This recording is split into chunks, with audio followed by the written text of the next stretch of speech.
Hello guys, andito nga pala tayo sa bahay na magulo. Dito ang batang, siya daw si Wapo. I'm bored. Ito si Ate Kailin, ayaw tumingin, mahihain sa camera. At si Punin, sinisipo na siya for 5 days. At nakita niyo naman guys, ang bahay namin, napakagulo, ang daming kalat.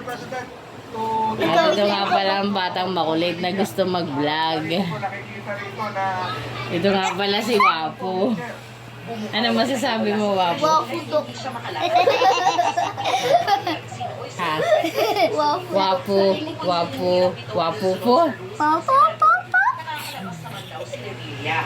Oh, ano masasabi niya sa vlog natin? Hello ka, mag-hello ka. Ew! Mag-hello ka. Ew! Hello mga kamangyan.